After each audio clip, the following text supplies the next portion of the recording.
नमस्कार दोस्तों, dear students. अभी अपन स्टार्ट करने जा रहे हैं अपनी गुरु नीति नंबर 33। इससे पहले अपन ने गुरु नीति नंबर 32 अपन ने डिस्कस की थी। बिल्कुल। और इसके अंदर अपन ने हीटिंग इफेक्ट ऑफ करंट और मैग्नेटिक इफेक्ट ऑफ करंट, जिसके अंदर अपन ने बियो-सॉर्ट्स लॉ और एम्पियर्स लॉ ये अपन ने इसके अंदर अपन ने किया था। और फिर उसके बाद में अभी अपन स्टार्ट करने जा रहे हैं magnetic effect of current second, और जिसके अंदर अपन डिस्कस करेंगे फोर्स ऑन मूविंग चार्ज और force on current carrying conductor. तो दोस्तों, मेरा नाम है सुखदेव चौधरी और मैं किशोर सिंह शेखावत। बिल्कुल सर। तो करते हैं अपन स्टार्ट। बिल्कुल, चलिए पहला क्वेश्चन क्या कह रहा है। यूनिफॉर्म मैग्नेटिक फील्ड आपके पास बी दे रखा है, इसका मैग्नीट्यूड आपको दे रखा है, और फिर उसके बाद इसकी डायरेक्शन दे रखी है साउथ से नॉर्थ की तरफ, ठीक है ना। और प्रोटॉन का मास आपको दे रखा है, चार्ज आपको दे रखा है, इसकी एनर्जी आपको दे रखी है। तो इस पे आपको क्या करना है, अभी फोर्स कैलकुलेट करना है। तो देखो बच्चों, अपन जानते हैं कि सबसे पहले काइनेटिक एनर्जी के इक्वल्स टू क्या होता है, हाफ m इंटू ये आपके पास में v स्क्वायर होता है।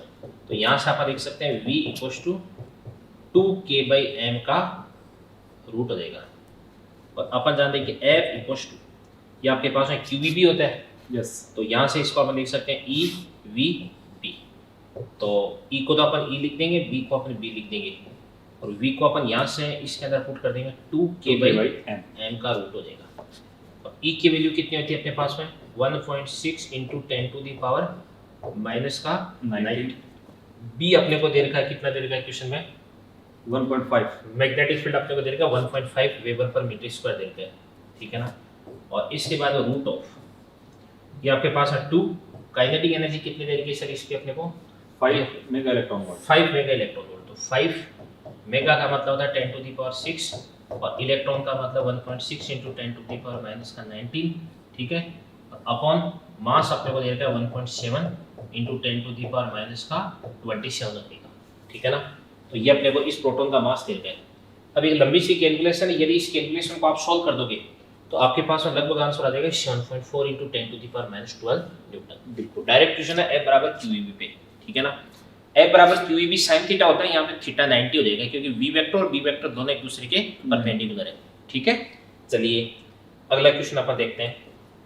तो क्या कह रहे हैं ध्यान से, long parallel copper wires carry currents of 5 ampere each in opposite direction, direction इनकी अपोजिट है, और दोनों के बीच की डिस्टेंस 0.5 दे रखी है। तो फोर्स पर यूनिट लेंथ आपको कैलकुलेट करना है। तो ये तो बहुत फेमस सा फॉर्मूला है, dF/dl का फॉर्मूला होता है dF/dl बराबर होता है μ0 I1 I2 अपॉन 2 पाई d होता है।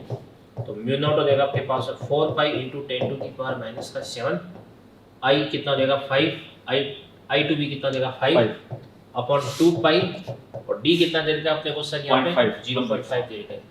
तो ये तो अपने पास अब पाई बन जाएगा, और इसको अपन पाई से कैंसिल आउट कर देंगे। तो क्या बन जाएगा आपके पास 5 इंटू 5 25 इंटू 4, तो कितना हो जाएगा 100 10 टू दी पावर माइनस का 5 न्यूटन। और दोनों में डायरेक्शन अब वो क्या एक दूसरे के अपोजिट है, इस कारण से फोर्स अब एट्रैक्शन का नहीं रिपल्सिव फोर्स हो जाएगा। तो आपका सेकंड ऑप्शन यहाँ पे करेक्ट चला जाएगा, ठीक है ना। तो ये एक बहुत ही इंपॉर्टेंट फॉर्मूला है, इसकी हेल्प से अपन 1 एम्पीयर को डिफाइन करते हैं, हाँ ठीक है ना।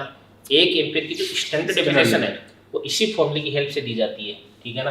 वैक्यूम में 2 वायर्स है जिनके अंदर 1 एम्पीयर की करंट फ्लो हो रही है, ठीक है ना। और दोनों अगर एक दूसरे से 1 मीटर की डिस्टेंस पर रखे हुए हैं तो उनकी यूनिट लेंथ पे कितना फोर्स लगता है 2 into 10 to the power minus 7 newton, ठीक है ना। चलिए यहाँ मेनली जो फोर्स की डायरेक्शन है, वो जो नेचर ऑफ फोर्स है वो बड़ा इंपॉर्टेंट होता है। बच्चे गलती करते हैं, 2 प्लस चार्ज है, हाँ तो फोर्स अपन जानते हैं रिपल्सिव होता है, लाइक को यहाँ रिपेल कर रहा है, और प्लस माइनस है तो यहाँ कौन सा है अट्रैक्शन है, और वहाँ समान करंट अगर सेम डायरेक्शन में है तो अट्रैक्शन हो जाएगा बस ये थोड़ा ध्यान रखना बच्चे, बाकी इसमें कोई लफड़ा नहीं होता है। और आपका करंट अगर अपोजिट डायरेक्शन में तो रिपल्सिव बिल्कुल। चलिए अगले क्वेश्चन की तरफ अपन करते हैं। Particle of mass m, charge kinetic energy T दे रखी है, ट्रांसवर्स यूनिफॉर्म मैग्नेटिक फील्ड के अंदर एंटर करता है। 3 सेकंड बाद इसकी काइनेटिक एनर्जी वो कितनी रहेगी, भी सेम ही रहेगी। क्योंकि बच्चों अपन जानते हैं कि कोई भी आपके पास में जो मूविंग चार्ज होता है उस पर मैग्नेटिक फोर्स और वेलोसिटी दोनों एक दूसरे के परपेंडिकुलर होती है, ठीक है ना। तो अपन जानते हैं कि F इक्वल्स टू क्या होता है आपके पास है Q into V vector cross B vector होता है, ठीक है। तो यहाँ से आपके पास है जो फोर्स है ये परपेंडिकुलर होता है किसके, V वेक्टर के भी, और फोर्स परपेंडिकुलर होता है B वेक्टर के भी।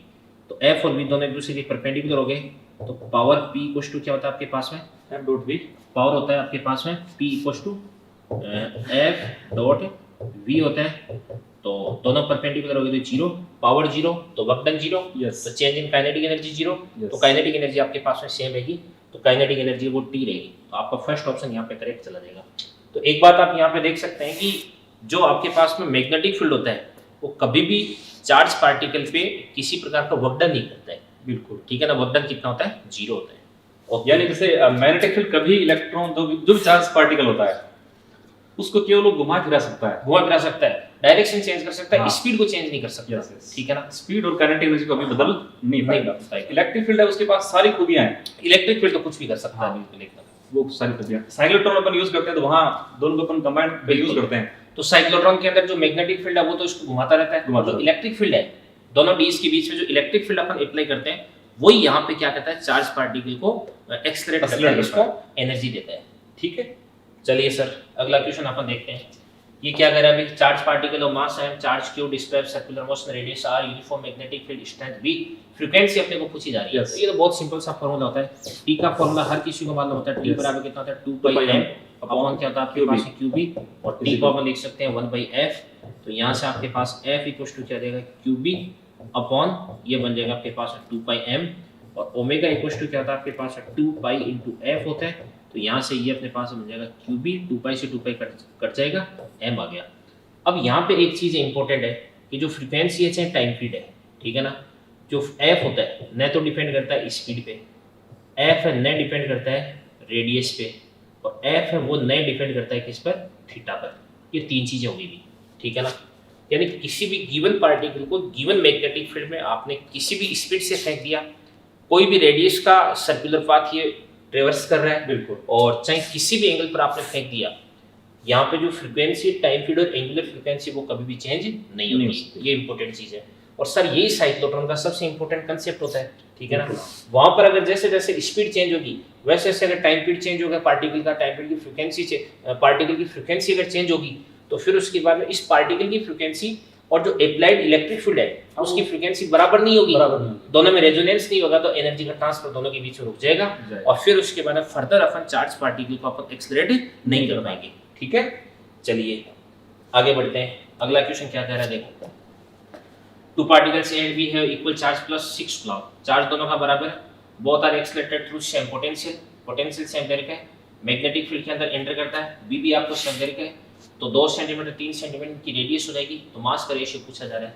तो ये तो पोटेंशियल वाला है, तो अपन जानते हैं सब कि आर इक्वल टू क्या होता है आपके पास mv अपॉन qb, और mv को अपन क्या लिख सकते हैं p अपॉन क्या देगा qb, और p को अपन क्या लिख सकते हैं root of 2m k upon क्या देगा आपके पास है qb equal to root of 2m k को अपन क्या लिख सकते हैं qb अपॉन क्या देगा आपके पास है qb हो जाएगा।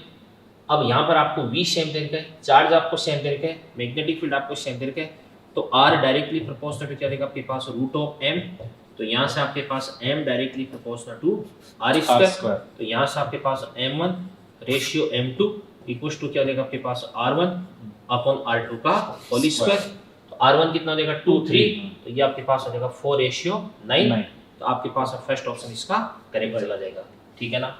चलिए अगले क्वेश्चन की तरफ अपन बढ़ते हैं। Under the influence of a uniform magnetic field, a charged particle is moving in a circle of radius r with constant speed v.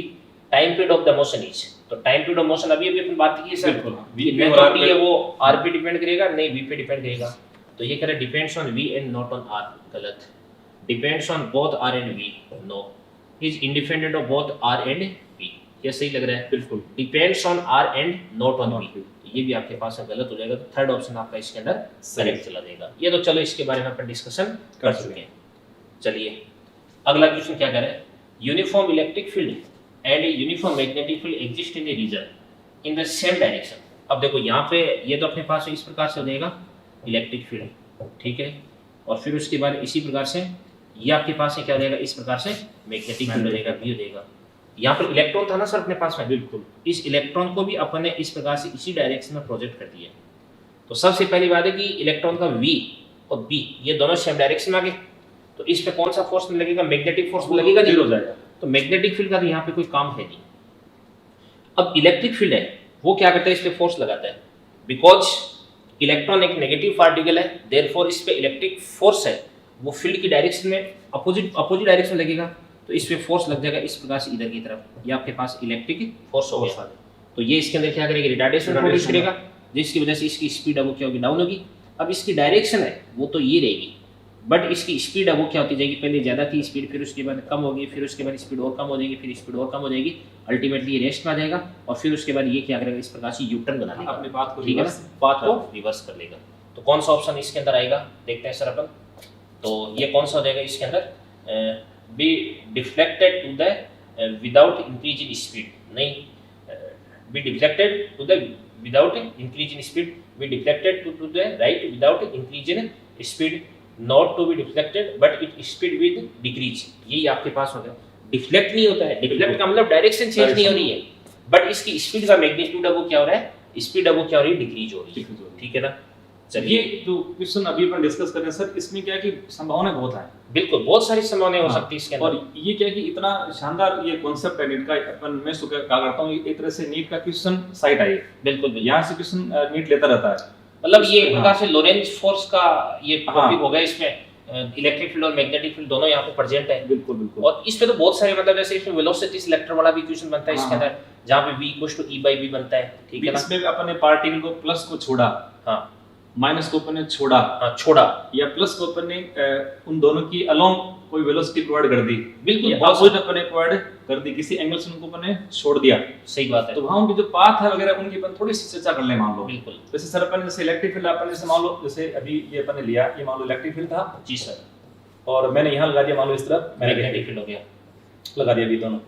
अब अगर अपन मान लो किसी प्लस चार्ज को यहाँ पे ओनली छोड़े, तब v तो 0 हो गया, हाँ, मैग्नेटिक फोर्स इस पे लगेगा नहीं, केवल इलेक्ट्रिक फोर्स लगेगा, इलेक्ट्रिक है, तो ये एक्सेलरेट होगा, बिल्कुल, और अलोंग ई, हाँ, और लगातार इसकी स्पीड बढ़ती ही चली जाएगी, तो स्पीड और फिर काइनेटिक तो इस पे सर मैं थोड़ी सी आपकी हेल्प कर दूं, इसके अंदर f = क्या देगा आपके पास, एक qe हो जाएगा, बिल्कुल, और f को अपन ma लिख देंगे, यहाँ से इसका एक्सप्रेशन a = क्या देगा आपके पास, एक qe/m, ये निकाल करके फिर उसके बाद इक्वेशंस ऑफ मोशन अपन आराम से अप्लाई कर सकते हैं। t टाइम बाद में कितनी डिस्टेंस ट्रेवल करेगा, कितनी वेलोसिटी गेन कर लेगा, कितनी इसकी काइनेटिक एनर्जी हो जाएगी वगैरह वगैरह, काइनेटिक एनर्जी का t के साथ में ग्राफ कैसा होगा, बहुत सारी बातें यहाँ पे बन सकती है, और क्लास के अंदर आपको सारी बातें बता भी रखी है, मॉड्यूल के अंदर भी आपको मिल जाएगी इस प्रकार की बातें। और सर अब माइनस अपन छोड़ेंगे तो, माइनस अगर अपन छोड़ेंगे तो इस पे फोर्स, और फिर उसके बाद इधर की तरफ लग जाएगा। भाई मैग्नेटिक फील्ड का तो यहाँ पे कोई रोल ही नहीं, कोई रोल ही नहीं, अगर आपने रिलीज कर दिया इस पार्टिकल को, ठीक है ना, और फिर उसके बाद यदि अपन प्लस को अगर अपन इधर की तरफ फेंकते हैं तो इसकी स्पीड बढ़ती जाएगी, और इधर की तरफ अगर अपन फेंक देंगे तो स्पीड घट जाएगी, और माइनस की अपन ने बात कही नहीं, इलेक्ट्रॉन की बात करी, ठीक है ना। हाँ, जैसे अपन जैसे मान लो प्लस को कोई स्पीड प्रोवाइड करके और छोड़े इसी रीजन में, तो वो पार्टिकल तो लगातार अपनी स्पीड को इंक्रीज करेगा, अपने पाथ को कभी रिवर्स नहीं करेगा। पर अगर अपने माइनस को छोड़ा ई के अलोंग, तो ये पार्टिकल कंटिन्यूअसली अपने पाथ को रिवर्स नहीं करेगा। बिल्कुल सही बात है। इसका मतलब ये हुआ कि एक बार तो करेगा, और अगर जैसे मान लो आप कह रहे थे स्पीड पहले घटते घटते 0 हो गई, और उसके बाद अगर मेंटेन रहे दोनों फील्ड लगातार लार्ज रीजन दे रखे हो, तो पार्टिकल स्टॉप होगा, फिर वापस से जब रिवर्स हो जाएगा, रिवर्स होने के बाद कभी ये पाथ अपना रिवर्स नहीं करेगा, क्योंकि फिर कंटिन्यू बढ़ती जाएगी, continually it does not reverse its path. ये इसमें स्टेटमेंट अपने आप में बहुत बिल्कुल इंपॉर्टेंस रखता है। और इसके अंदर एक चीज ये भी अपने बना सकते हैं, जैसे पार्टिकल इसको अगर अपने मान के चलेगा इधर की तरफ कुछ वेलोसिटी दे दी, बिल्कुल हाँ, तो फिर उसके बाद में जो मैग्नेटिक फील्ड है इसके परपेंडिकुलर हो गई वेलोसिटी, मैग्नेटिक फील्ड इसको सर्कुलर ऑर्बिट में घुमाएगा, तो इसका इस प्रकार से सर्कल बनेगा, और साथ में इलेक्ट्रिक फील्ड क्या करेगा, इसको इधर की तरफ ले जाएगा, तो इसका पाथ वो कैसा हेलिकल बन जाएगा, हेलिकल, बट हेलिकल के अंदर भी एक चक्कर पड़ेगा इसके अंदर, उसी बात के लिए मैं इस क्वेश्चन में मॉडिफाई कर रहा था। हाँ बिल्कुल, हेलिकल के अंदर भी ये होगा कि भाई इलेक्ट्रिक फील्ड वो क्या करेगा, भाई मैग्नेटिक फील्ड तो वर्क डन नहीं कर रहा, इलेक्ट्रिक फील्ड यहाँ पे पार्टिकल पे वर्क डन करेगा, जिससे इस पार्टिकल की स्पीड बढ़ेगी, और अपन जानते हैं कि r = क्या होता है आपके पास mv/qb होता है। अगर आपकी स्पीड बढ़ जाएगी तो इस स्थिति में जो रेडियस है वो भी क्या हो जाएगी, बढ़ जाएगी, तो बढ़ती हुई रेडियस का हेलिक्स बनेगा। तो पहले तो इस प्रकार से यूं, फिर उसके बाद इसकी रेडियस है वो इस प्रकार से लगातार यूं बढ़ती जाएगी, बिल्कुल, यानी एक तरह से असमान हेलिक्स हो गया, हाँ, नॉन यूनिफॉर्म हेलिक्स बोल सकते हैं इसको अपन, बिल्कुल, जो भी ऑप्शन आपको सूटेबल लगे वो ऑप्शन अपन यहाँ पे टिक कर सकते हैं। तो फिजिक्स की यही सबसे ब्यूटी है, और इसी वजह से बच्चे सोचना और माइंड को अप्लाई करना पसंद नहीं करते, उन बच्चों को फिजिक्स टफ लगती है, उन बच्चों को फिजिक्स टफ लगती है कि यार मतलब ऐसे कैसे कर दिया, बहुत सारी इसके अंदर बहुत सारी पॉसिबिलिटीज बन सकती है, ठीक है। यानी अगर मान लो नहीं होता और अपन 90 से इसमें इंटर करवाते हैं तो अपन सिंपल कहते हैं कि पाथ इसका कहता होता है सर्कुलर हो जाता है। सही बात है। और अभी किसी एंगल से इसको छोड़ते हैं हाँ। तो आपका हेलिक्स पर हेलिक्स बनता एक समान यूनिफॉर्म बनता। ई अप्लाई कर दिया तो ई अगर उसके अलोंग है यानी उसके जो एक कंपोनेंट के अलोंग है तो उसका ये आप जैसे रेडियस है बढ़ जाएगा, और रिवर्स कर देंगे तो वो घट भी जाएगा। बिल्कुल बिल्कुल। तो यानी एक समान आपका हेलिकल पाथ बन सकता है, असमान भी बन सकता है, सर्कुलर भी बन सकता है, स्ट्रेट लाइन भी बन सकता है। स्ट्रेट लाइन में भी एक बार स्टॉप होके जीरो वाला और लगातार कंटिन्यूअस रहने वाला भी संभव है। बट यहाँ पे याद करने लायक कुछ भी नहीं है हाँ। कि भाई इसमें ये याद करने की ऐसा ऐसा हो तो ऐसा होता है। सारे कॉन्सेप्ट हैं, बिल्कुल सारी चीजें कंसेप्चुअल चीजें हैं, ठीक है ना। आप जितना सोचोगे उतना ही आगे बढ़ोगे। चलिए अगले क्वेश्चन की तरफ अपन बढ़ते हैं। ये भी अपने पास है, ये particle of mass m, charge q, velocity v, circular path में घूम रहा है, रेडियस r है, uniform transverse magnetic field v, work done by the field when the particle completes one full circle etch. तो यहाँ पे तो क्या हो जाएगा, जीरो हो जाएगा। बात करिए अपन ने, ठीक है ना। फोर्स में अभी अपन ने बात की फोर्स वेलोसिटी के परपेंडिकुलर होगा, तो थर्ड ऑप्शन। चलो इसको टिक करते हैं और आगे बढ़ते हैं। फिर अपन अगला क्या कह रहा है देखो। In the given figure electron ये अपने पास है जा रहा है इन द डायरेक्शन, तो ठीक है ना। तो जो गिवन डायरेक्शन उसके अंदर इलेक्ट्रॉन जा रहा है तो इस पे इधर की तरफ ये डिफ्लेक्ट होगा। अब देखो वही बात होगी। अपन जानते हैं कि F इक्वल्स टू क्या होता है आपके पास है Q इनटू क्या होता है V वेक्टर, क्रॉस क्या होता है B वेक्टर होता है, इलेक्ट्रॉन का चार्ज क्या होता है माइनस E होता है, तो इनटू क्या देगा आपके पास है V क्रॉस B। तो सबसे पहले अपन V क्रॉस B की डायरेक्शन निकाल लेते हैं। ये तो हो गया आपके पास V और ये आपके पास B हो गया, अंदर की तरफ हो गया। तो फोर्स ऊपर लगता है अगर ये पॉजिटिव चार्ज होता है, बट यहाँ पे माइनस का साइन है, इसका मतलब फोर्स किधर की तरफ लगेगा, इसमें नीचे की तरफ फोर्स लग जाएगा और ये पार्टिकल इस प्रकार से इस पाथ को फॉलो करेगा, ठीक है ना। बिल्कुल। तो ये तो कौन सी डायरेक्शन फोर्स लग रहा है, negative y direction, minus y. तो आपका फोर्थ ऑप्शन क्या देगा इसके अंदर, करेक्ट चला जाएगा। चलिए आगे बढ़ते हैं। इसके बाद में अपन ये भी एक अच्छा क्वेश्चन है सर। अपन ने जो बात की थी कि दो वायर्स हैं एक दूसरे के पैरेलल है, और इनमें अगर करंट सेम डायरेक्शन में फ्लो कर रही है तब तो क्या होता है, अट्रैक्शन होता है, और अपोजिट डायरेक्शन में करंट फ्लो कर रही है तो रिपल्शन होगा। तो यहाँ डिस्टेंस पे डिपेंड करता है। बिल्कुल बिल्कुल। यहाँ पर तो यहाँ पे देखो इसके अंदर करंट ऊपर जा रही है, इसके अंदर भी करंट ऊपर की तरफ जा रही है, तो इस पार्ट पे तो क्या हो जाएगा, इस प्रकार से अट्रैक्शन हो जाएगा। बिल्कुल। और ये वाला जो पार्ट है इसके अंदर करंट इस प्रकार से नीचे की तरफ जा रही है, तो इस पे क्या हो जाएगा, रिपल्शन हो जाएगा। बट इसकी डिस्टेंस है वो क्या ज्यादा है, ज्यादा। इस कारण से इस पे अट्रैक्शन होगा ज्यादा, रिपल्शन होगा कम, तो नेट फोर्स कैसा रहेगा, इसका अट्रैक्शन हो जाएगा। अब इस पे फोर्स ऊपर लग जाएगा, इस पे फोर्स नीचे लग जाएगा, ये दोनों फोर्स है, ये तो इक्वल लाइन है, अपोजिट लाइन है, कैंसिल आउट हो जाएंगे, खत्म हो जाएंगे। तो नेट फोर्स है वो क्या देगा, अट्रैक्टिव देगा। तो रोटेट अबाउट नहीं, मूव अवे नहीं, मूव टुवर्ड्स द वायर। बिल्कुल। तो वायर की तरफ मूव करेगा, ठीक है ना। अब देखो इसके अंदर ये ऐसा नहीं कि क्वेश्चन का आंसर अपन याद कर लिया कि अगर ऐसा डायग्राम आ जाए तो इसकी तरफ ही करंट की डायरेक्शन अगर चेंज होगी तो ये दूर की तरफ जा सकता है, ठीक है। दूसरा भी इसमें भी सर ये पास भी किस तरह से आ रहा है। बिल्कुल। जैसे अभी आपने कहा कि सर ये फोर्स आपका F1 है, इसको अपन F2 मान ले, ठीक है। ये F1 बड़ा है, F2 छोटा है, तो नेट फोर्स, अब नेट फोर्स नॉन जीरो है, इसका मतलब ये एक्सेलरेट होते हुए इसके पास आएगा। तो सही बात है। तो F1 माइनस F2 मैं लिख देता हूं यहाँ पे। यस। तो F1 माइनस F2 देगा आपके पास mu naught I1 I2 upon क्या देगा आपके पास 2 पाई, और फिर उसके बाद में ये देगा आपके पास 1 अपॉन, इसके ऊपर मान ले डिस्टेंस d मान ले, इसको अपन d1 मान लेते हैं, a मान ले साइड, तो ठीक d प्लस हो जाए, तो ये मान d1 हो जाएगा, और ये आपके पास क्या देगा आपके पास में, या d प्लस a कर दो, तो ये अपने पास d हो गया, तो ये अपने पास क्या देगा d प्लस a हो जाएगा, ठीक है ना। तो यहाँ पे जो फोर्स है वो भी किस पे, इस d पे डिपेंड कर रहा है, डिस्टेंस, ठीक है ना। तो d पे डिपेंड कर रहा है, तो फोर्स है वो भी कांस्टेंट नहीं होगा, वेरिएबल फोर्स रहेगा यहाँ पे, ठीक है। ये परिवर्तित त्वरण से गति करेगा, यानी वेरिएबल एक्सेलरेशन से इसके पास आएगा। बिल्कुल। चलिए अगला क्वेश्चन अपन देखते हैं।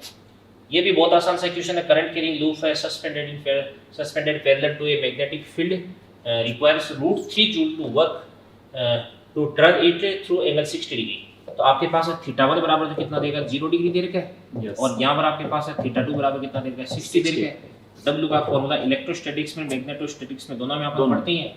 तो mb cos θ1 माइनस करेगा आपके पास है cos θ2 देगा, तो ये आपके पास है mb आ गया, cos θ1 cos 0 कितना देगा 1 माइनस cos 60 कितना देगा 1/2, तो ये तो अपने पास है क्या देगा mb/2 आ गया, और ये कितना दे रखा अपने को √3 दे रखा है।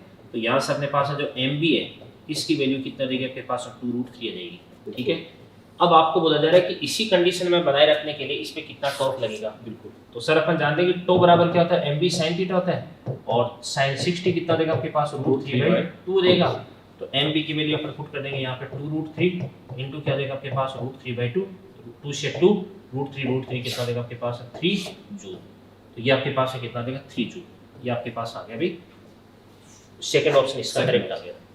अब देखो वैसे जो टॉर्क होता है फोर्स इनटू डिस्टेंस होता है, न्यूटन इनटू मीटर होता है, बिल्कुल। और जो वर्क डन होता है वो भी न्यूटन इनटू मीटर होता है। Yes. वर्क डन और एनर्जी की केस में उसको अपन जूल लिख देते हैं। Yes yes. अब टॉर्क है इसको अपन जूल में नहीं लिखते, अपन खुद चल के जूल में नहीं लिखेंगे, बट क्वेश्चन के अंदर अगर हाँ। आपको अगर जूल दे रखा है Yes. फिर आपको उसको एक्सेप्ट करना है। Yes. ऐसे नहीं कि इस क्वेश्चन को अपन स्किप कर दिया कि यार ये कौन सा तरीका हुआ, टॉर्क है उसको जूल में लिख रखा है, हम तो नहीं करेंगे इस क्वेश्चन को। तो आपको अड़ना नहीं है, आपको थोड़ा सा वर्सेटाइल भी होना चाहिए, ठीक है ना, फ्लेक्सिबल होना चाहिए। इस समय अपना ज्ञान नहीं लगाना है, अपना ज्ञान नहीं लगाना दे है, रखा है बस उसको क्वेश्चन हल्के भगवान है में। बस, क्वेश्चन बस, भगवान है। बस। चलिए अगला क्वेश्चन क्या कह रहा है देखते हैं। ये वाला क्वेश्चन भी कोई ज्यादा टफ क्वेश्चन नहीं है। इसके अंदर क्या है, coil in the shape of equilateral triangle है, लेंथ आपको साइड एल दे रखी है, और फिर उसके बाद इसको अपन मैग्नेटिक फील्ड के अंदर लटका रखा है, ठीक है ना।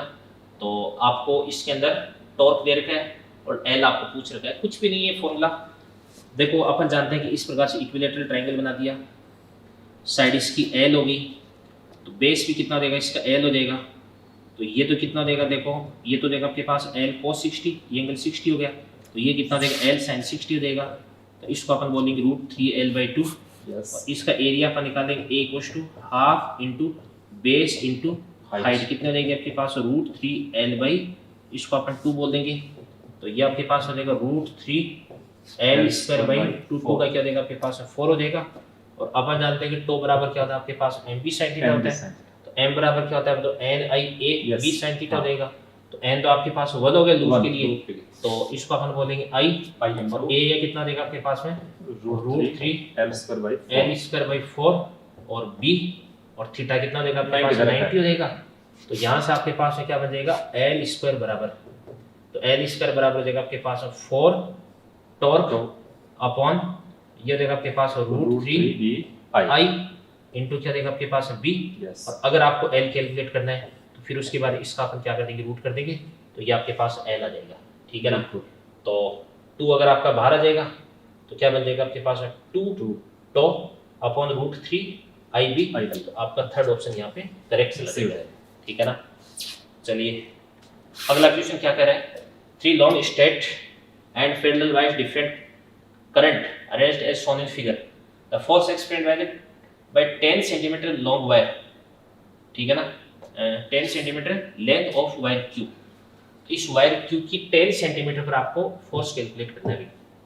तो सबसे पहले अपन देखते हैं ये वाला जो वायर है ये तो इसको क्या करेगा रिपेल करेगा, इस पे तो फोर्स लग जाएगा इसके कारण इधर की तरफ, बिल्कुल।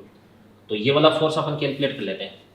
तो कितना था यूनिट लेंथ पे फोर्स कितना था μ0 I1 I2 अपॉन क्या होता है आपके पास 2πd, और इसको अगर अपन L से मल्टीप्लाई कर देंगे तो ये आपके पास फोर्स आ जाएगा। यूनिट लेंथ पे फोर्स का फॉर्मूला था μ0 I1 I2 अपॉन 2πd, तो L लेंथ पे फोर्स अपने पास में ये आ जाएगा।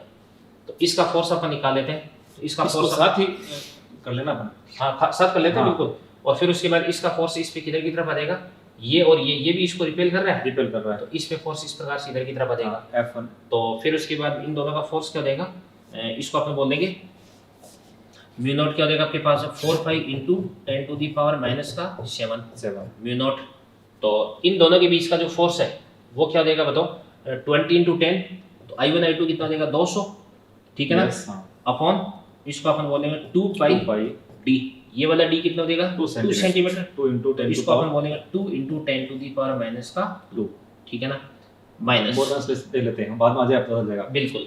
और फिर उसके बाद इसका कितना देगा, इसका देगा आपके पास में 200, और तो इसको अपन बोलेंगे 4π इंटू क्या देगा आपके पास 10⁻⁷, I1 I2 कितना देगा 300 आ जाएगा, ठीक है ना, और अपॉन ये अपने पास आ जाएगा 2π, और d कितना देगा आपके पास 10 सेंटीमीटर, तो 10 इंटू 10⁻⁻2, ये तो यूनिट लेंथ पे फोर्स आ गया। और इसके बाद इसके 10 सेंटीमीटर पर फोर्स आपको कैलकुलेट करना है, तो इसको अपन बोलेंगे 10⁻⁻1 हो जाएगा। तो चलो इसको अपन सोल्व कर देंगे, और इसको सोल्व करने से अपना आंसर आ जाएगा फोर्स। तो करते हैं सर इसको कैलकुलेट कर देते हैं, तो 2π 2 ये 4π कैंसिल आउट हो गया, और फिर उसके बाद यहाँ पे क्या देगा आपके पास में 2π 4π यहाँ पर आ जाएगा आपके पास 2 आ जाएगा, तो इसको अपन क्या बोल देंगे 10⁻⁻5 आ गया, ठीक है ना। तो ये 10⁻⁻5 तो क्या बन जाएगा 2 इंटू 10⁻3, यस। तो इसको अपन बोलेंगे 2 इंटू 10⁻3 माइनस, और ये कितना बन जाएगा आपके पास में 0.6 बन जाएगा, 3 इंटू 2 6.6 आ जाएगा। तो ये 0.6 इंटू 10 टू दी पावर आपके पास माइनस का 3 आ गया। तो इसको अपन क्या बोलेंगे 1.4 into 10 to the power minus का 3 और इंटू आपके पास -1 भी है तो माइनस का 4 बन जाएगा। तो 1.4 into 10 to the power minus का 4 आ जाएगा। और फोर्स अब वो किधर की तरफ लग जाएगा, नेट फोर्स इसकी वजह से आएगा क्योंकि इन दोनों के बीच की डिस्टेंस कम है, तो इसकी डायरेक्शन होगी टुवर्ड्स लेफ्ट। तो 1.4 into 10 to the power minus का 4 टुवर्ड्स लेफ्ट। सेकंड ऑप्शन यहाँ पर आपका करेक्ट चला जाएगा। ठीक है, ये कह रहा है कि stream of electrons is projected horizontally to the right, a straight conductor carrying current is supported parallel to electron stream and above it.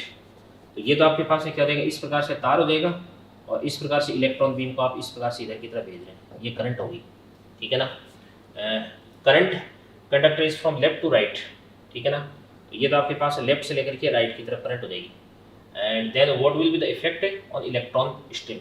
तो ये तो सीधी सी बात है कि भाई ये यहाँ पे मैग्नेटिक फील्ड डेवलप करेगा, इसमें मैग्नेटिक फील्ड की वजह से इस पे फोर्स लगेगा, तो इसमें करंट इस प्रकार से इधर की तरफ आ जाएगी। तो ये आपके पास करंट होगी, ये वी होगी।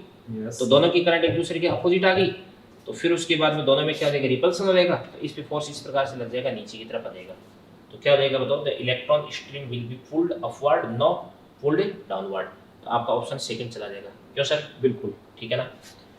अब एक चीज यहाँ पे वो चीज मैं बताना चाहूंगा कि अगर यहाँ पर ये दोनों ही जैसे मान के चलेगा, ये भी इलेक्ट्रॉन है और ये भी इलेक्ट्रॉन बीम है, ये दोनों इस प्रकार से इधर की तरफ मूव कर रहे हैं, तो करंट इसकी भी इधर की तरफ आ जाएगी, इसकी करंट भी इधर की तरफ आ जाएगी।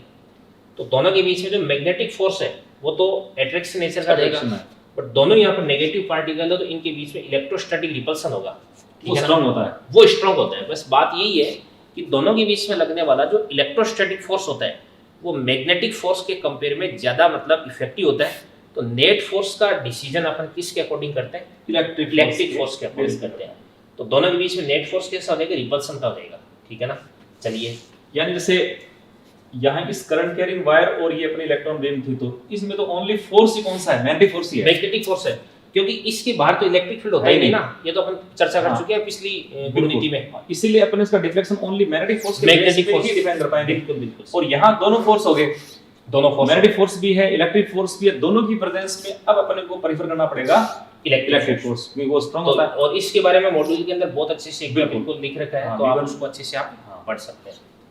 चलिए, अगला क्वेश्चन क्या कह रहा है, देखो ये कह रहा है कि to गैलोमीटर्स A and B require 3 mA and 5 mA respectively produce the same deflection of 10 divisions 10। ठीक है ना।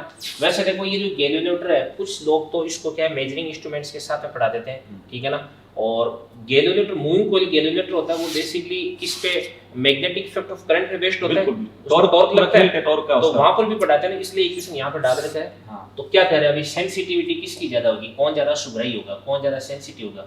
तो सीधी सी बात है, दोनों में बराबर डिफ्लेक्शन 10 एम्प्स का आपको 10 डिविजन्स का आपको डिफ्लेक्शन प्रोड्यूस करना है। तो जो कम करंट के लिए ज्यादा डिफ्लेक्शन दे वो ज्यादा सेंसिटिव होता है। समझ में आ गई बात, ये चीज है। जैसे आपके पास एक तो ये एमीटर है, ये ए हो गया, एक आपके पास है ये बी हो गया। इसके अंदर जैसे मान के चलेगा कुछ करंट आपने फ्लो की, तो इसके अंदर मान के चलेगा 1 डिवीजन का डिफ्लेक्शन आ गया। इसमें आपने उतनी करंट फ्लो की तो उसमें 2 डिवीजन का डिफ्लेक्शन आ गया। तो ये ज्यादा डिफ्लेक्शन शो कर रहा है, इसका मतलब ये मोर सेंसिटिव हो गया।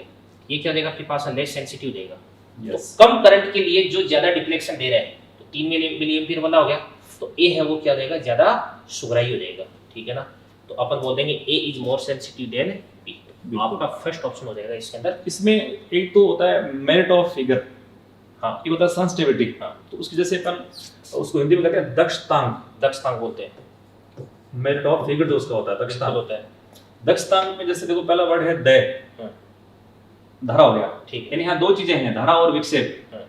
तो यहाँ धारा यानी आपका I अपॉन जो फाई होता है ना, वो तो हो गया दक्षतांक हो गया, कंपेयर करना हो। सही बात है। और सेंसिटिविटी इसकी उल्टी होगी, तो अपन कहते हैं मतलब इसको अपन बोल सकते हैं एकांक विक्षेप के लिए कितनी धारा देनी पड़ेगी। धारा, बिल्कुल। मतलब आपको एक खाने के बराबर डिफ्लेक्शन प्रोड्यूस करने के लिए कितनी करंट देनी पड़ती है। यस। और सुग्राहिता जिसको तो कहते हैं सेंसिटिविटी, वो हो गया आपका एकांक धारा के लिए विक्षेप। बिल्कुल। यूनिट करंट के लिए कितना डिफ्लेक्शन आएगा, दोनों एक दूसरे के उल्टे हो गए। तो ये तो इसको तो अपन क्या बोलते थे, के बोलते थे, इसको अपन एस बोलते थे, दोनों एक दूसरे के इनवर्स हो गए। ठीक है ना। और इससे पूछा अपन से कौन सा सेंसिटिविटी, जो 5 अपॉन I होता है, 5 दे रखा है सेम I, जिसका कम होगा इसको अपन बोल सकते हैं करंट सेंसिटिविटी। बिल्कुल। ठीक है।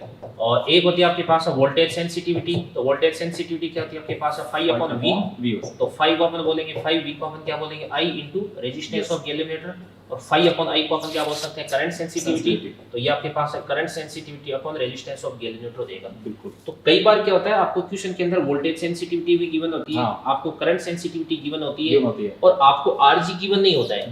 बच्चों आपको पता है कि जैसे आप गैल्वेनोमीटर को एमीटर और वोल्टमीटर में कन्वर्ट करते हैं तो वहां पे Rg तो हर क्वेश्चन में आपको गिवन होना ही चाहिए, जरूरी होता है। तो Rg डायरेक्टली अगर दे दिया तब तो इजी क्वेश्चन हो गया, और Rg अगर आपको करंट सेंसिटिविटी और वोल्टेज सेंसिटिविटी से कैलकुलेट करने के लिए अगर बोल दिया तो थोड़ा सा क्वेश्चन डिफिकल्ट हो गया, ठीक है ना।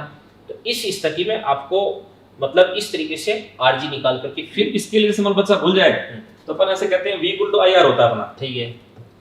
तो ये तो अपन ओम्स को जानते ही हैं, सही बात है। अब इस उल्टा कर लो, मतलब I = अपन कर दो VR, ठीक है, इन सेंसिटिव रिगार्डिंग ये लो, सही बात है।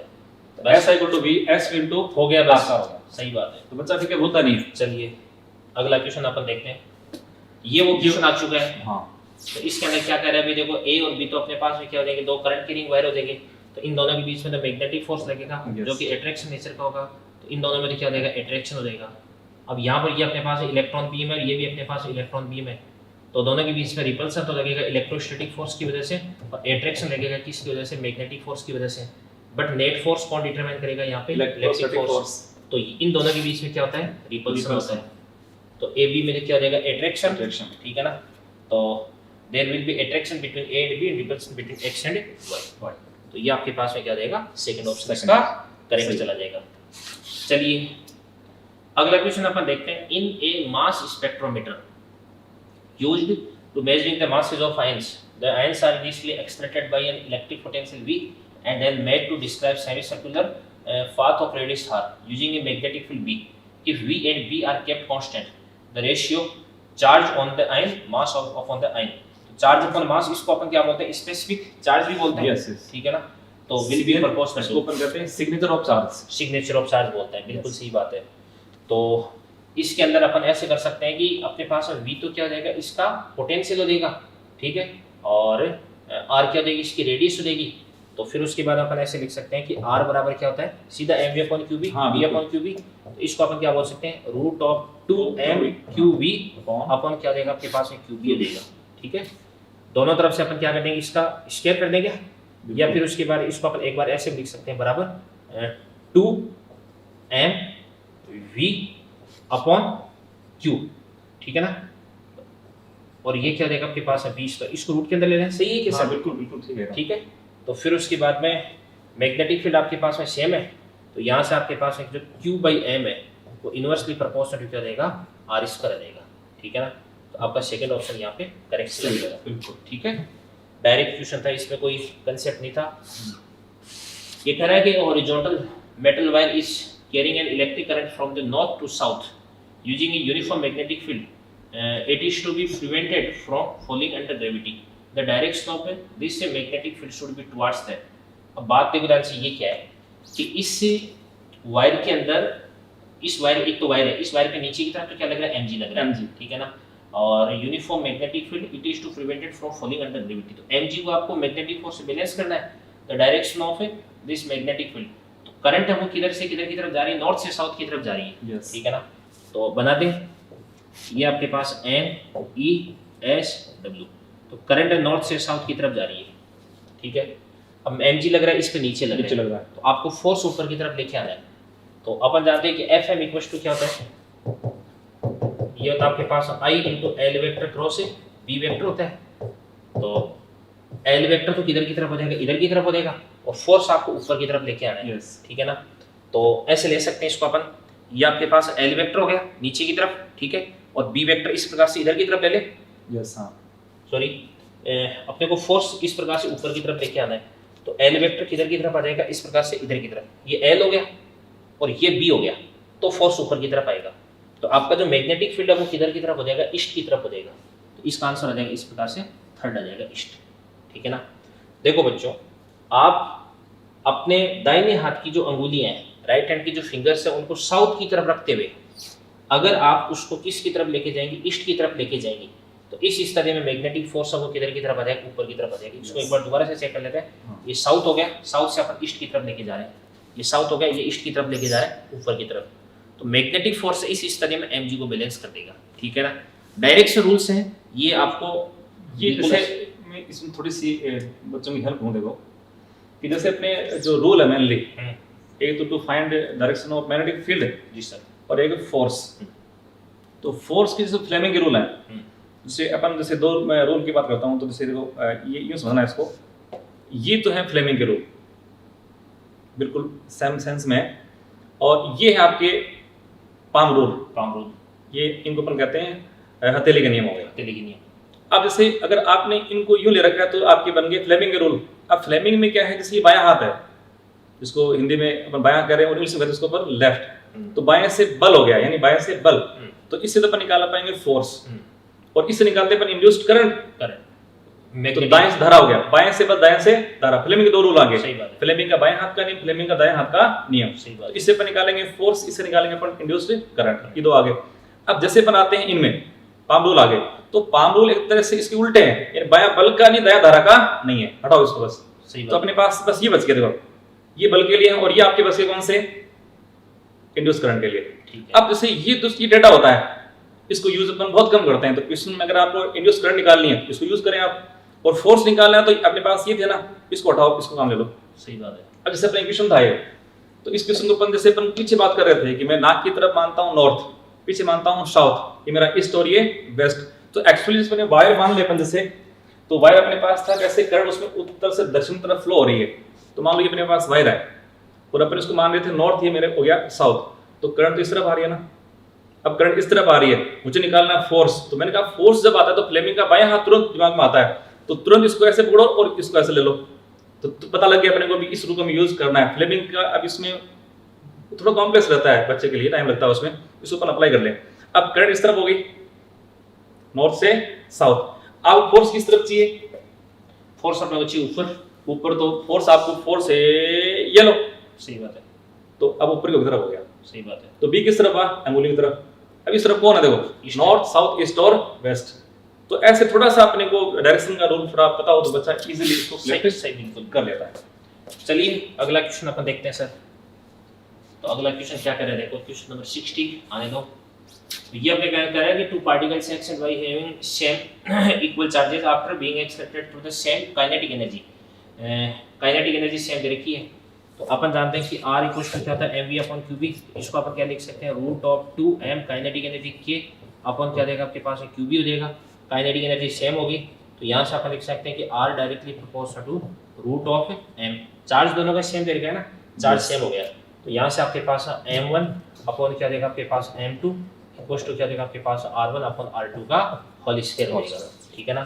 तो R1/R2 का होल स्क्वायर आपको क्या पूछा जाए, x तथा y कोणों के द्रव्यमानों का अनुपात। बिल्कुल ठीक है, थर्ड ऑप्शन आपका करेक्ट चला जाएगा। ओके चलिए अगला क्वेश्चन अपन देखते हैं। फिर ये तो अपने पास है क्या, भी लोरेंज बल हो गया, लोरेंज फोर्स। तो कोई भी पार्टिकल अगर ऐसे रीजन के अंदर चल रहा है जहाँ पे इलेक्ट्रिक फील्ड भी मौजूद है, मैग्नेटिक फील्ड भी मौजूद है, तो इलेक्ट्रिक फील्ड उस पर इलेक्ट्रिक फोर्स, मैग्नेटिक फील्ड उस पर मैग्नेटिक फोर्स अप्लाई करेगा, और नेट फोर्स क्या हो जाएगा, electric force plus magnetic force. तो एफ वेक्टर इक्वल टू क्या होता है, Q E vector plus Q into V vector cross B vector होता है, ठीक है ना। तो Q E V cross plus V cross B, ठीक है ना। तो ये आपके पास है फर्स्ट हो जाएगा इसका आंसर। 61 के बाद में अगला क्वेश्चन अपन देखते हैं 62। वैसा क्वेश्चन हो गया, electron and proton both having the same kinetic energy, ठीक है ना, enter a region of uniform magnetic field in a plane perpendicular to the field, masses are denoted by me and mp respectively, then the ratio of ready electron proton at circular orbits। तो यहाँ पे इन दोनों की kinetic energy same होगी, तो sir formula वही लग जाएगा आपके पास में। तो r इक्वल टू क्या हो जाएगा, √2mk अपॉन क्या हो जाएगा qb, और इलेक्ट्रॉन प्रोटॉन दोनों का चार्ज तो सेम होता है, तो यहाँ से आपके पास r डायरेक्टली प्रोपोर्शनल क्या हो जाएगा आपके पास √m। तो यहाँ से आपके पास है किसकी, इलेक्ट्रॉन से प्रोटॉन, तो re अपॉन क्या देगा rp बराबर हो जाएगा आपके पास me अपॉन mp का रूट। सेकंड ऑप्शन आपका देगा करेक्ट। आगे बढ़ते हैं फिर अपन, ये फेमस क्वेश्चन है, सब जगह मिलता है, ठीक है ना। और इलेक्ट्रॉन एक तो क्या, प्रोटॉन न्यूट्रॉन अल्फा पार्टिकल है, और फिर उसके बाद में सेम पोटेंशियल डिफरेंस दे रखा है। तो अपन जानते हैं कि अब ये बोला जा रहा है कि इनकी गतिज ऊर्जाओं का अनुपात क्या है, ये पूछा जा रहा है इनकी काइनेटिक एनर्जी का रेशियो क्या तो है। फिर तो इस पे डिपेंड करेगा नहीं ना, फिर तो ये फॉर्मूला ही लग जाएगा हाँ। आपके पास है ई बराबर क्या देगा आपके पास है Q into V, yes yes ठीक है ना। तो समान विभवांतर से है तो ई डायरेक्टली प्रोपोर्शनल क्या देगा आपके पास चार्ज। है Q। तो प्रोटॉन का चार्ज कितना देगा आपके 1E, पास में ई, और इसका इसके 1E, बाद न्यूट्रॉन का भी कितना देगा 1E, ई, और एल्फा का कितना देगा आपके पास है 2e, तो 1 1 2 ये आपके पास में फोर्थ ऑप्शन इसका करेक्ट हो जाएगा, ठीक है ना। अब देखो फालतू में ऐसा क्वेश्चन आता है देखो जिसके अंदर रेडियस हाँ। पूछी जाती है, तो अब रेडियस में भी कहते हैं आपको पूछा क्या वो निकालना है भाई, अब ठीक है? बच्चा इसको सिर्फ पढ़ती तुरंत रेडियस पे आएगा, तुरंत यही तो बात फिर है। वो सोचता है यार ये कैसे हो गया ये हुआ, हाँ। और फिर अपने हिसाब से आंसर निकाल भी लेगा और ऑप्शन मिल जाएगा, सही बात है। तो फिर मारा जाएगा। चलिए proton and neutron both having same kinetic energy perpendicular in a uniform magnetic field B, motion proton neutron circular path radius rp rd relation इन्हें बताना है। तो अपन जानते हैं कि r इक्वल्स टू क्या होता है, सेम क्या देगा काइनेटिक एनर्जी, तो रूट ऑफ 2mk अपॉन क्या देगा आपके पास है qb। QB। तो एक तो आपके पास है प्रोटॉन और एक आपके पास है न्यूट्रॉन है, तो इन दोनों का अपन बोल सकते हैं कि जो काइनेटिक एनर्जी सेम दे रखी है, यस दोनों का चार्ज भी सेम होगा, हाँ। मैग्नेटिक फील्ड भी सेम दे रखा है। तो फिर उसके बाद फिर से आपके पास r directly proportional to root of m बन जाएगा, और फिर उसके बाद में अपन ऐसे बोल सकते हैं कि rp अपॉन RD rd इक्वल्स टू क्या देगा आपके पास रूट ऑफ 1 by mp, तो कितना देगा m, न्यूट्रॉन के अंदर एक प्रोटॉन न्यूट्रॉन होता है, तो इसको अपन क्या बोल सकते हैं 2m बोल सकते हैं। तो ये आपके पास क्या देगा आपके पास 1 by रूट 2 देगा, तो rp इक्वल्स टू क्या देगा rd by रूट 2, या rd बराबर क्या देगा आपके पास रूट 2 rp, तो ये बन जाएगा ना फर्स्ट ऑप्शन बन जाएगा। तो rd बराबर RD हाँ ठीक ठीक रूट 2 टाइम्स ऑफ rq हो जाएगा। यस। Question number 64 finish. इसके बाद इसके अंदर कोई दिक्कत नहीं है, ई बाई एम आपको निकालना है। तो अपन जानते हैं r बराबर क्या होता है आपके पास M V upon Q B होता है, और या इसको अपन बोलते हैं M V upon E B बोल दो। तो आपको क्या निकालना है अभी, E by M E by M निकालना है, तो ई बाई एम निकाल दो, तो V upon B BR। R, first option is correct. चलिए अगला क्वेश्चन अपन देखते हैं। देखो ये क्वेश्चन ऐसे कह रहा है कि alternating electric field frequency V is applied across each radius r of a cyclotron that is being used to extract photons mass m. Operating magnetic field be used in a cyclotron and the kinetic energy of the photon being produced by it given by। देखो यहाँ पे अपने को सबसे पहले निकालना है B, magnetic field निकालना है। तो आपको क्या दे रखा है यहाँ पे, फ्रीक्वेंसी। फ्रीक्वेंसी दे रखी है ना, यस फ्रीक्वेंसी कहाँ पे दे रखी है, फ्रीक्वेंसी दे रखी है। चलो फ्रीक्वेंसी अपन जानते ही हैं, यस। तो फ्रीक्वेंसी न्यू इक्वल्स टू क्या होता है आपके पास में QB upon 2 by M QB upon 2 pi M m, या इसको अपन बोलेंगे EB upon 2 pi M। m। तो यहाँ पे क्या पूछा आपने को, मैग्नेटिक फील्ड, तो मैग्नेटिक फील्ड B बराबर क्या बन जाएगा अपने पास में 2 by M 2 pi m new upon upon T। E, ठीक है ना। एक तो ये अपने पास में आंसर आ चुके हैं। यस। दूसरा अपने को इसकी काइनेटिक एनर्जी यहाँ पे पूछी जा रही है, तो अपन जानते हैं कि काइनेटिक एनर्जी बराबर क्या होती है, काइनेटिक एनर्जी बराबर half m into V square होता है। यस। अब देखो 2 pi m nu upon E, ये तो आ गया। काइनेटिक एनर्जी के अंदर अपने को कहीं पर भी क्या नहीं दिखाई दे रहा है, v दिखाई नहीं दे रहा है। Yes. तो अपन v को अपन किससे, v को अपन यहाँ पे रिप्लेस वैसे करना पड़ेगा अपने को। जैसे p square upon 2m आप p स्क्वायर अपन 2m लिख दो इसको आप, तो p स्क्वायर अपने क्या, p स्क्वायर अपन 2m बन जाएगा। और फिर उसके बाद में इसकी फ्रीक्वेंसी दे रखी है, तो फिर अपन क्या इसी को ऐसे कर दूं ना सर, जैसे p इसमें होता है QBR हाँ है ना, बिल्कुल, तो Q square b square B square R R square square upon 2m। 2m आ जाएगा। तो B अपन ने निकाल रखा है, b अपन ने निकाल रखा है, तो b की वैल्यू वहां से अपन इसके अंदर पुट कर देंगे, फ्रीक्वेंसी में आ जाएगा। ठीक है ना। तो फ्रीक्वेंसी की टर्म्स में आ जाएगा, तो आपका आंसर इसके अंदर ये बन जाएगा फिर, ठीक है ना। तो 2 2 का 4 4 by 2 2 ये बन जाएगा, आराम से। ठीक है ना। तो आपका थर्ड ऑप्शन इसके अंदर आ जाएगा, और ये इस नीट में पूछा जा चुका है। अच्छा क्वेश्चन है। अच्छा क्वेश्चन है। इसके अंदर बस कंसेप्ट कुछ भी नहीं, इसके अंदर हाँ। क्यों रिप्लेस करना है बस, Replace। ठीक है ना। हाँ। जो वेलोसिटी है उसको फ्रीक्वेंसी के टर्म्स में आपको रिप्लेस करना है, इतना सा काम है बस। चलिए अगला क्वेश्चन अपन देखते हैं। Identify the correct statement from the following. Cyclotron frequency dependent on speed on charge particle, no speed पे डिपेंड नहीं करती frequency. Kinetic energy of charge particle cyclotron does not depend on its mass. Kinetic energy तो mass पे depend करती है क्या, ठीक है ना। Cyclotron frequency does not depend on speed of charge particle, कौन सा स्टेटमेंट सही है। तो cyclotron frequency does not depend on speed of charge particle, ये आपका थर्ड ही मेरे को सही लग रहा है। फोर्थ भी देख लेते हैं, kinetic energy of charge particle cyclone independent of its charge. Kinetic energy charge पे डिपेंड करती है, क्योंकि के बराबर क्या होता है, q square v square r square upon 2m होता है, ऐसा कोई फार्मूला होता है, चार्ज पे भी डिपेंड करती है, मास पे भी डिपेंड करती है, ठीक है ना। और इसके बाद में क्या कह रहा है, चार्ज पार्टिकल है, e देर का b देर का, और फिर उसके बाद में विदाउट एनी चेंज, इसका मतलब इस पार्टिकल पर अपने को क्या करना है, इलेक्ट्रिक और मैग्नेटिक फोर्स अपने को बराबर करना है। तो अपन यहाँ पे ऐसे लिख सकते हैं कि जो आपके पास v होता है वो v बराबर क्या होता है आपके पास e अपॉन b होता है, एक तो बात ये होगी, और एक जो v होता है ना वो पैरेलल होना चाहिए किसके, e क्रॉस b के, ठीक है ना।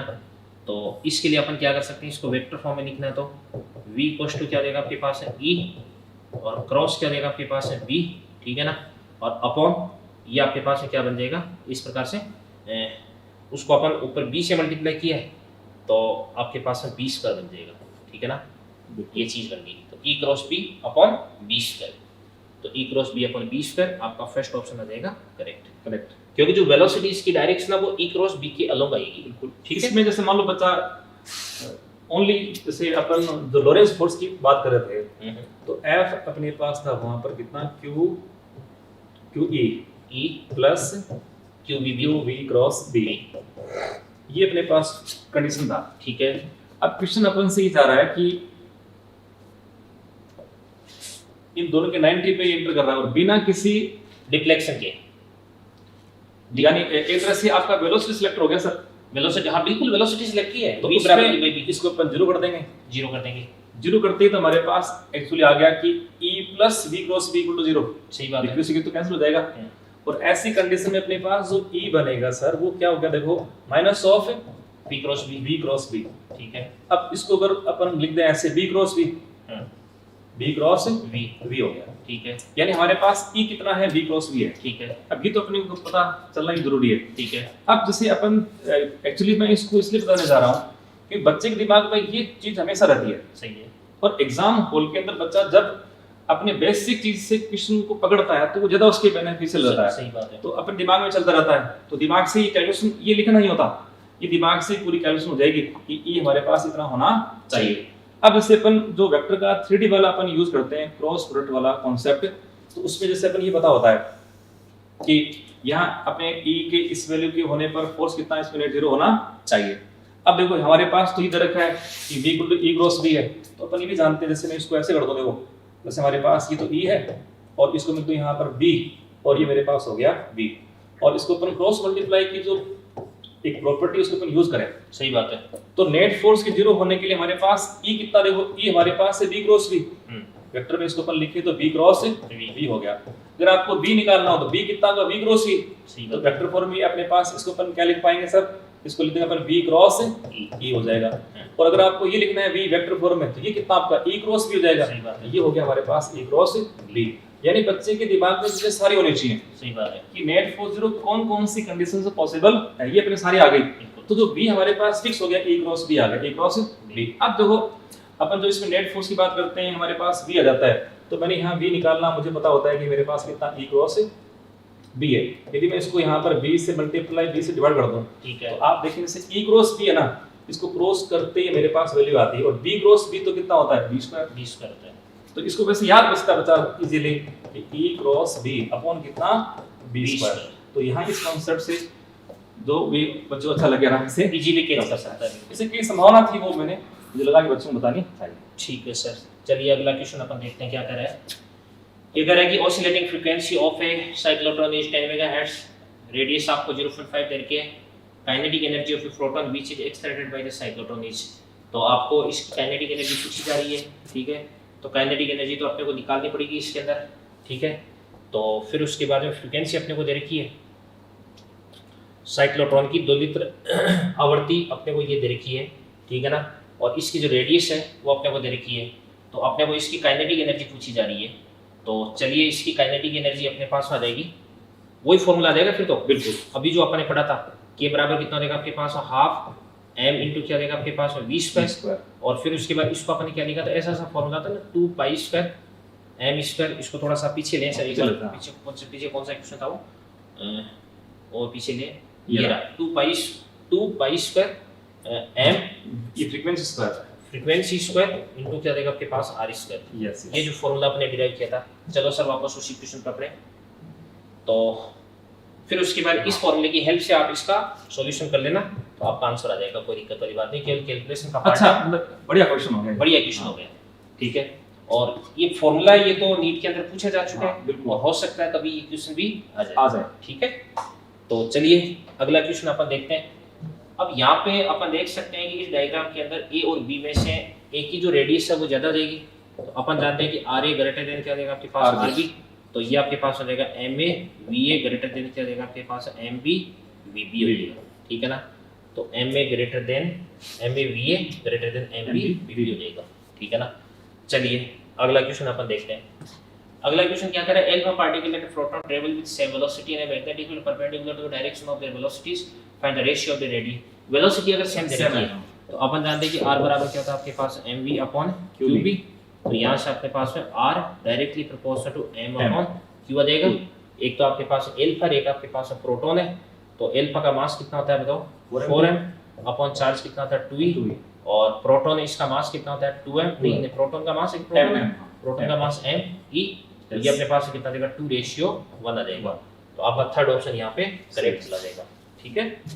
और चलिए इसके बाद में ये क्या कह रहा है अभी, electron proton neutron alpha particle each having the same speed, speed same है। तो अपन जानते हैं कि एक तो इलेक्ट्रॉन हो गया, एक प्रोटॉन हो गया, और इसके बाद एक न्यूट्रॉन हो जाएगा, एक अल्फा पार्टिकल हो जाएगा। स्पीड अगर सेम हो गया तो r बराबर क्या होता है mv अपॉन qb, तो m/q का रेशियो देगा। तो ये अपने पास हो जाएगा me अपॉन क्या देगा e, और रेशियो प्रोटॉन का क्या देगा आपके पास m/e, न्यूट्रॉन का क्या देगा आपके पास 2m/e, और एल्फा का क्या देगा अपने पास में 4m/, ये अपने पास 2e देगा। तो अपन देख सकते हैं कि ये भी m/e 4/2 2, ये भी आपके पास 2, ये भी आपके पास 2। तो न्यूट्रॉन और एल्फा इन दोनों की रेडियस क्या देगी, बराबर हो जाएगी। तो rd बराबर क्या देगा r एल्फा, ठीक है ना। कॉमन सा क्वेश्चन है, कोई दिक्कत वाली बात आपको इसके अंदर नहीं होनी चाहिए। चलिए अगला क्वेश्चन अपन देखते हैं। 3 long straight wires are connected parallel to each other, ठीक है ना, across a battery of negligible internal resistance. Ratio of the resistances are 3, 4, 5. Distance of middle wire from the others, net force expressed by unit 0। और ये आपके पास है 3 wire है, 1 wire 2 wire, ये आपके पास है 3 वायर हो गया। ये वाली डिस्टेंस कितना देगी d1, ये वाली डिस्टेंस कितना देगी d2। इसमें करंट i1 i2, ये करंट i3 होगी। रेजिस्टेंस का रेशियो आपको दे रखा है, पैरेलल में जोड़ रखे हैं इनको। अपन जानते हैं कि पैरेलल में v सेम होता है, तो v तो क्या देगा कांस्टेंट। तो अपन जानते हैं कि i inversely proportional to r हो जाएगा। तो यहाँ से i1 i2 और i3 का जो रेशियो है वो देगा आपके पास 1/r1 1/r2 1/r3, और यहाँ से कितना देगा आपके पास में 1/3 1/4 1/5। इसका एलसीएम कितना देगा सर 60 आ जाएगा क्या 60। तो ये अपने पास आ जाएगा 60। तो 60 तो ये अपने पास है कितना देगा 20, और ये कितना देगा आपके पास है 15, और ये कितना देगा आपके पास में 12। तो 20 15 और 12, ठीक है ना। तो ये तो अपने पास में क्या आ गई, करंट का रेशियो आ गया। तो इसमें करंट 20 है, इसमें 15 मान लो, इसमें 12 मान लो। अब इस पर इसका फोर्स अपने को बराबर करवाना है, तभी ये इक्विलिब्रियम में रह सकता है। तो इसका फोर्स कितना रहेगा आपके पास म्यू नॉट अपॉन वो म्यू नॉट तो सब में आएगा, कट जाएगा। तो i1 i2 अपॉन d बराबर कर देते हैं। तो i1 कितना देगा 20 इंटू कितना देगा आपके पास 15 अपॉन डिस्टेंस कितना देगा d1, और ये कितना देगा आपके पास 15 इंटू 12 अपॉन डिस्टेंस कितना देगा d2। 15 से अपन 15 को कैंसिल आउट कर देंगे। इसके बाद यहाँ से अपने पास में अपने पास में कितना देगा 12 अपॉन 20 अपॉन 12। 12, तो 20 अपॉन 12 कितना बन जाएगा, ये बन जाएगा 5/3। तो आपका थर्ड ऑप्शन इसके अंदर सही चला जाएगा, ठीक है। चलो अच्छा क्वेश्चन हो गया ये भी एक। अगला क्वेश्चन फिर अपन देखते हैं, देखो क्या कह रहा है। Cyclotron is used to extract proton neutron alpha particle etcetera if the energy attained after extraction by the protons is E, energy attained by the alpha particles shall B। अपन जानते हैं कि E बराबर क्या होता है आपके पास है q² b² r² अपॉन ये आपके पास 2m होता है। अब r तो रेडियस ऑफ d से कांस्टेंट हो गया, तो E डायरेक्टली प्रोपोर्शनल क्या देगा आपके पास है q²/m हो गया।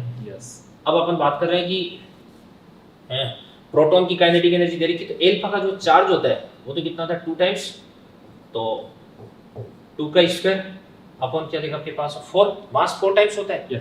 तो 2 to 4 4/4 कितना देगा 1, तो काइनेटिक एनर्जी का रेशियो कितना देगा 1 आ जाएगा, तो इसकी काइनेटिक एनर्जी भी कितनी आ जाएगी अपने पास E आ जाएगी, तो ऑप्शन इसका थर्ड करेक्ट हो जाएगा। 75 नंबर क्वेश्चन अपन देखते हैं क्या कर रहा है। देखो भाई इसके अंदर तो अपने को इसका मैग्नेटिक मोमेंट कैलकुलेट करना है। Yes. अपन देख सकते हैं इस प्रकार से, इसको अपन यहाँ पे यूं मिला देंगे तो ये तो अपना क्या बन जाएगा, इस प्रकार से स्क्वायर बन जाएगा। बन गया स्क्वायर का एरिया कितना देगा a स्क्वायर, a स्क्वायर, और प्लस ये अपने पास है semi circle semi circle semi circle semi circle, तो दो सर्कल बन गए। तो कितना देगा आपके पास है 2 पाई r स्क्वायर, r कितना देगा आपके पास a/2 का स्क्वायर, तो कितना देगा आपके पास a square plus 2 pi a square आ गया, ठीक है ना। ये तो आपके पास एरिया आ गया, और m बराबर कितना था आपके पास a स्क्वायर by 2 है ना सर, a स्क्वायर by 2, हां sorry pi a square by a square by 2 बन जाएगा ये। तो ये बन जाएगा अपने पास है a/2 का स्क्वायर हो गया, तो ये देगा आपके पास a square plus pi a square by 2 आ गया। तो m बराबर कितना होता है आपके पास i into a, तो इसको अपन क्या बोलेंगे a स्क्वायर, बाहर निकालो 1 प्लस क्या देगा आपके पास है पाई by 2, तो इंटू क्या देगा i आ जाएगा। और इसके बाद में देखो ये अपने पास है करंट की डायरेक्शन, राइट हैंड रूल से करंट की डायरेक्शन, तो प्लस के के आ जाएगा, तो इसको अपन क्या बोलेंगे के के। तो पाई by 2 plus 1 a square i के के, आपका सेकंड ऑप्शन इसके अंदर करेक्ट आ जाएगा। m बराबर क्या होता है, सिंपल i होता है, ज्यादा इसके अंदर आपको दिमाग नहीं लगाना है, राइट हैंड रूल की हेल्प से इसकी डायरेक्शन आपको पता कर लेनी है। चलिए अगला क्वेश्चन क्या कर रहा है, two parallel wire 1 metre apart carry current 1 ampere 3 ampere respectively in opposite directions, the force per unit length, ये तो सीधा सा फार्मूला है। म्यू नॉट कितना था आपके पास 4 pi into 10 to the power minus 7, i कितना i1 कितना देगा आपके पास 1, i2 कितना देगा आपके पास 3 अपॉन 2 पाई इनटू 1, d की वैल्यू कितनी होती है आपके पास 1 होती है, तो यहाँ से इसको अपन कैंसिल आउट कर देंगे 2 टाइम्स, तो कितना देगा आपके पास 6 into 10 to the power minus का 7 आ गया, ठीक है ना। तो ये आपके पास है न्यूटन, और इसके बाद रिपल्सन होगा, अट्रैक्शन होगा। करंट है दोनों के अंदर अपोजिट डायरेक्शन फ्लो कर रही है, तो नेट फोर्स अब कैसा हो जाएगा, रिपल्सन ऐसा हो जाएगा, ठीक है ना। तो 6 into 10 to the power minus 7 repulsion, तो आपका थर्ड ऑप्शन इसके अंदर करेक्ट चला जाएगा। चलिए इसी प्रकार से अगला क्वेश्चन है क्वेश्चन नंबर 77। ये क्या कह रहा है भाई, ये कह रहा है कि इस पे आपको नेट फोर्स निकालना है। तो इसके अंदर करंट इस प्रकार से यूं जा रही है, तो इस पे फोर्स निकाल लेते हैं इस वाली साइड पे। तो कितना होता है आपके पास म्यू नॉट, और इसके बाद है कैपिटल I इनटू क्या देगा आपके पास small i, mu naught I1 I2 upon कितना देगा आपके पास 2 पाई d, तो d इसके लिए d कितना देगा आपके पास l बाई, ये आपके पास 2 आ गया, माइनस इसके लिए डिस्टेंस कितना देगी l plus l by 2 3l/2 देगी, तो इसको अपन बोल देंगे 3l/2 आ गया, ठीक है ना, इनटू l, और फिर उसके बाद इनटू अपन क्या कर देंगे l कर देंगे, क्योंकि ये तो अपने पास फोर्स पर यूनिट लेंथ था टोटल। अगर इस पूरी साइड पर अपने को फोर्स कैलकुलेट करना है तो इसके लेंथ से अपने को मल्टीप्लाई करना पड़ेगा इसके अंदर। तो चलिए इसकी कैलकुलेशन अपन कर देते हैं, क्या बन रहा है देखो ये अपने पास आ जाएगा mu naught capital I small i upon कितना देगा आपके पास 2 पाई l, और ये 2 माइनस कितना देगा 2/3, तो ये क्या बनता है 4/3 बनता है क्या, 6 माइनस 2 4/3, तो ये आपके पास 4/3 बन जाएगा, 4/2 क्या हो जाएगा 2, तो 2/3 वाला आंसर आपका करेक्ट हो जाएगा, तो थर्ड ऑप्शन अपना हो जाएगा करेक्ट, ठीक है। चलिए सर अगले क्वेश्चन की तरफ बढ़ते हैं अपन, क्वेश्चन नंबर 78। ये क्या कह रहा है, to concentric circular loops having radius r and 2r carry current 2i and i respectively in opposite sense clockwise and counterclockwise, the resultant magnetic field at their common centers is, तो common centres पर आपको magnetic field निकालना है। ए का magnetic field कितना देगा आपके पास mu naught, current कितनी इसके अंदर I 2i, तो म्यू नॉट I अपॉन कितना देगा आपके पास 2, रेडियस कितना देगी r, और दूसरे के अंदर कितना देगा म्यू नॉट, इसके अंदर करंट कितनी है I अपॉन रेडियस कितनी है 2r, तो ये आपके पास है क्या देगा 4r, तो फिर उसके अंदर 2 कितना देगा 1, तो 1 माइनस कितना देगा 1/4 3/4, तो 3/4 वाला आपका आंसर करेक्ट आ जाएगा, थर्ड ऑप्शन इज करेक्ट, ठीक है। चलिए इसके बाद अगला क्वेश्चन अपन देखते हैं क्या कर रहा है, current I is carried in a wire of length L, wire is turned into a circular coil, maximum magnitude of torque in a given magnetic field B will, maximum की बात यहाँ पे कर रहा है, इसका मतलब थीटा अपने को यहाँ पे कितना लेना है सर 90 लेना है, ठीक है ना। तो L लेंथ है, सर्कुलर में मोड़ दिया इसको, तो L बराबर कितना देगा आपके पास 2 पाई r, तो यहाँ से अपने पास r इक्वल टू क्या देगा L अपॉन 2 पाई, और इसके बाद इसका एरिया A इक्वल टू क्या होता है पाई इंटू r स्क्वायर, तो इसको अपन बोलेंगे pi L square upon 4 pi square, तो इसको अपन बोलेंगे एल स्क्वायर अपॉन 4 पाई, ठीक है ना। और टॉर्क आपको निकालना है, तो टॉ बराबर क्या देगा M B sine theta, maximum मतलब साइन थीटा 1 लेना है, तो एम कितना होता है आई ए, तो आई, और ए कितना होता है आपके पास एल स्क्वायर अपॉन 4 पाई, ठीक है, और इनटू क्या देगा आपके पास है बी, तो I L square B upon 4 pi, तो I L square B upon 4 pi, तो अपना थर्ड ऑप्शन हो जाएगा करेक्ट, ठीक है। इसमें सर जैसे यहाँ तो मेंशन कर रखा है कि हमने इसको वर्ती कुंडली में कन्वर्ट ठीक है कर दिया, पर अगर सिंपल ऐसे भी होता ना कि अगर अपने पास कोई एल लेंथ का वायर है और उसको अपन कन्वर्ट करेंगे जैसे लूप में, ठीक है, तो उस कंडीशन बिना इसके देने पर भी आप जानते हैं हाँ लूप मतलब सर्कुलर सर्कल का ही एरिया मैक्सिमम होता है। सही बात, तो क्योंकि टॉर्क जो अपना है टॉर्क इक्वल टू आपका m क्रॉस b अपन ले रहे हैं, ठीक है, तो इसको अपन लिखेंगे कितना i into a into b अपन करेंगे, तो 90 दे रखा है अपने पहले से, बिल्कुल तो एरिया के मैक्सिमम होने पर टॉर्क क्या होगा Maximum। मैक्सिमम। इसको मेंशन नहीं कर रखा हो तो भी अपन सर्कल ग्रुप में सर्कल लेकर के सॉल्व बिल्कुल बिल्कुल ठीक है सर। एक चलिए इसके बाद में नेक्स्ट क्वेश्चन क्या कह रहा है, due to the flow of current in a circular loop of radius r the magnetic induction produced at the centre of the loop is b। तो ये तो आपको पीछे भी एक मैग्नेटिक क्या पूछ रखा है, इसमें मैग्नेटिक मोमेंट पूछा जा रहा है, तो अपन जानते हैं कि b बराबर कितना होता है आपके पास है म्यू नॉट i अपॉन ये अपने पास 2r हो जाएगा, ठीक है ना। और फिर उसके बाद यहाँ से अपन i की वैल्यू कैलकुलेट करेंगे, तो i बराबर कितना देगा आपके पास 2br अपॉन क्या देगा म्यू नॉट हो जाएगा, और अपन मैग्नेटिक मोमेंट जानते हैं m इक्वल टू क्या था आपके पास i इंटू ए, और a कितना था आपके पास पाई इंटू आर स्क्वायर हो जाएगा, ठीक है ना। तो यहाँ से अपन i की वैल्यू इसके अंदर पुट कर देंगे, तो क्या बनेगा आपके पास 2br upon mu naught into क्या देगा आपके पास पाई इंटू आर स्क्वायर, तो यहाँ से अपने पास क्या बनेगा 2 पाई b आर क्यूब अपॉन ये अपने पास म्यू नॉट, तो क्या बन जाएगा 2b, ये सेकंड ऑप्शन आपका करेक्ट हो जाएगा। ये था आपका क्वेश्चन नंबर 80। और बच्चों इसी के साथ में आपकी 33 नंबर की जो गुरु नीति है वो फिनिश होती है, और फिर उसके बाद अगली गुरु नीति में अपन मैग्नेटिज्म वाला टॉपिक है उसके साथ मिलेंगे, जिसके अंदर अपन bar magnet, coil magnet, atomic magnetism, earth magnetism, magnetic materials और उनकी जो प्रॉपर्टीज है वो सारी चीजें डिस्कस करेंगे। Thank you very much, all the best, मिलते हैं अगली गुरु नीति पे। जय श्री राम।